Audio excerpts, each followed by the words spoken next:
There you go now, fellas. Here we go with the Barrow Boys Brewing Company, the Pedlar's Pale, Melbourne, 5.3%. Now, the reason I bought this one, the guy down the bottle shop, one of the bottle shops I frequent with unusual beers, he said they did a tasting the other day and they all got stuck into it, and they all reckon this was like the best one going on the night. Alright, we'll give it a crack. You couldn't ask for a better wrap-up. A few drunken Aussies driving home from work dropped in for a few tastings. Friday night it seems like the go these days. Go to the local bottle shop on a Friday night. The other day I had a few $44 a bottle red wine tastings. That was interesting. And not far from there I bought this one. I've missed their tasting, and tomorrow night's just tastings back at the other one where I went last week for the tasting on Friday night, which was good, but the beer was shit.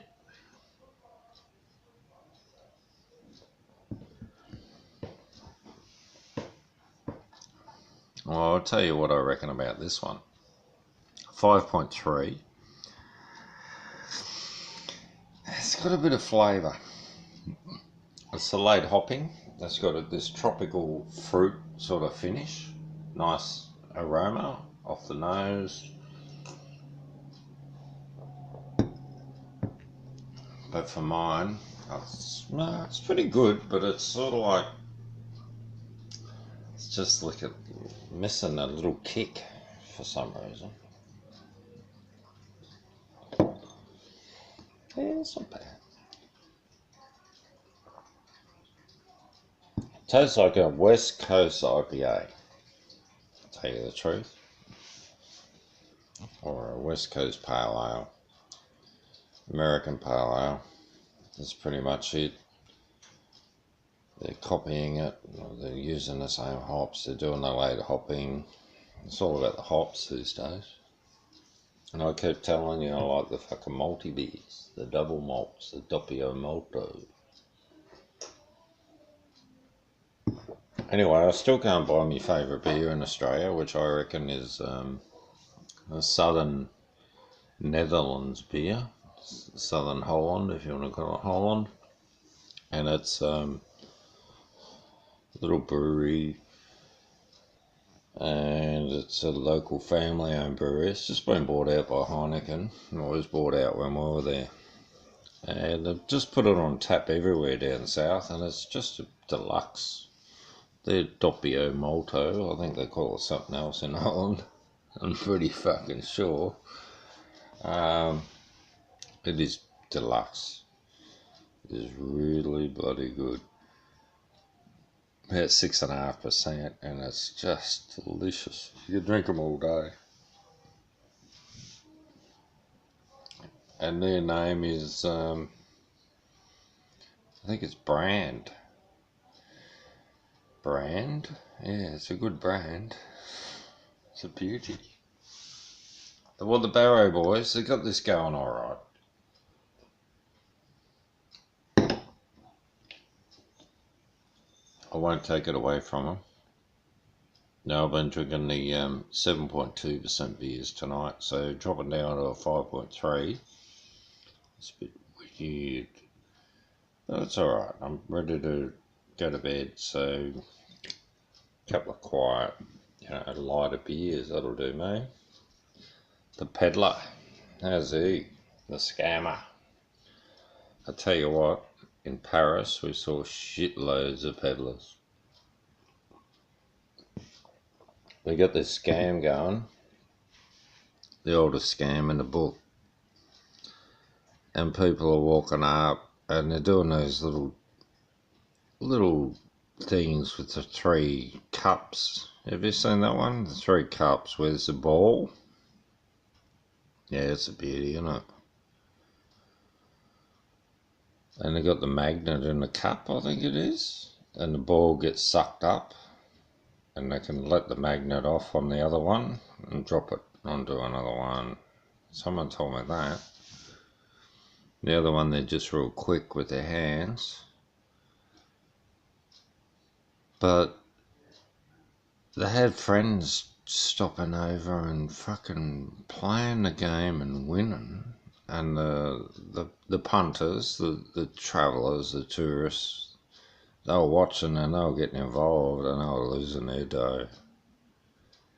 Oh, and next minute, the fucking gendarmes, they're on fucking board. They were chasing them. They're all split. And there was this French girl with black hair. I'll never forget her. Striking black hair, dark eyes, and street smart. Whew. Yeah, nice. She was pretty fucking awesome. I talked to a French lady about it and she said, no, French girls don't have black hair. How was that? It cut me off. Nah, it's not. It's been dyed. No? Okay. Alright, well the Barrow boys, you want to go travel? Get put in your place by a French lady? They're pretty good at that, I tell you. I'll put you in a spot. I've had a couple of run-in with French women in my time. Yeah. Interesting. 4.5 years with a Mauritian French girl.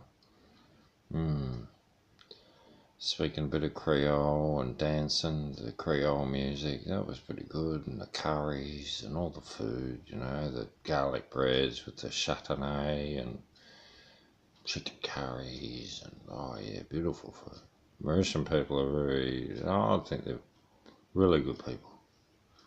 Really friendly and easygoing. Yeah, interesting.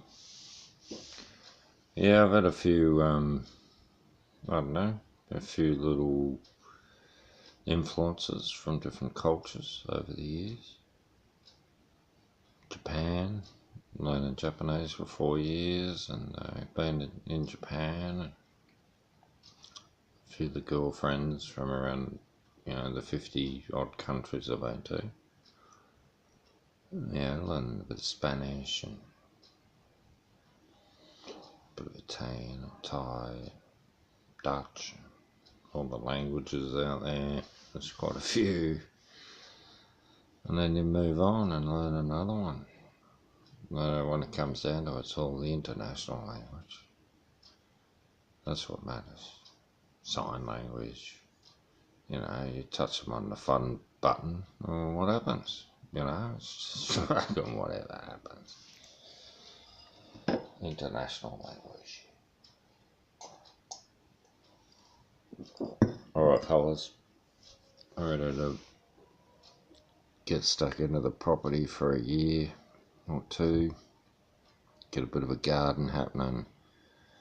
Get this joint looking pretty good, and then I wouldn't mind selling and go and travel around the world until I die. I reckon that'll be a good go. What's stopping me? A couple more years, my daughter will be over 18. Got a boyfriend, she's half sorted already. Just needs a job. I can set her up in a good job. I can fucking do anything I want. Gonski. Ah, the dreams of Gonski. You get married, fellas, and it's a good 18-year fucking battle. Probably 20. And uni's not looking real obvious at the moment, but there'll be courses. So, 23, 24 years up the armpits and fucking debt. But the best happiness of your life, I guess, having a kid. Don't matter what it is. Give birth to a monkey, you'd be happy, wouldn't you? Not really, but anyway. Don't be too fucking serious in this life. I reckon everyone's too fucking serious, even me. I could do it for good slapping. A good mate of mine would slap me fucking once every 6 months and probably bring me into line, you know what I mean? you go alright for a while, and then you just fucking lose it a little bit. You know what I mean? You overstep the mark, you say something wrong, you do something wrong. Pretty easy in this world, isn't it? Everyone's critical, everyone's watching everyone else. It's fucking bullshit, isn't it? The main thing is, I got no evil intent. I don't go out to hurt people. And I think people that go out to hurt people, they're what we call karma bitches. They're the ones that end up suffering like fuck, and we all just laugh at them because you go, oh, hang on a minute, you were a cunt. You know, I remember this guy used to steal everything. He was a friend of my younger brother's. He'd be stealing fucking everything, you know, making money. The next minute he had this car and it got stolen off him. Then he lost the money, you know, the same as all the money he made stealing shit. Karma. Bit him on the ass. I love it. I'll fucking laugh my head off with that shit. Watch all these evil cunts around me fucking trying to scam this and scam that and think they're real smart. Next minute they're getting their ass fucking chewed out for the 5th time, you know what I mean? It's fucking pathetic. Grow up. Karma rules. Fucking love it. Embrace change. And embrace karma, because that's what's going to be the future. You do good, you're going to get real good. That's grass. Now, what is it? 7-fold. Your good deeds will get 7-fold payment. Your bad deeds will get you 7 fucking times into hell. Ooh, whoops. I won't go there. Cheers, fellas.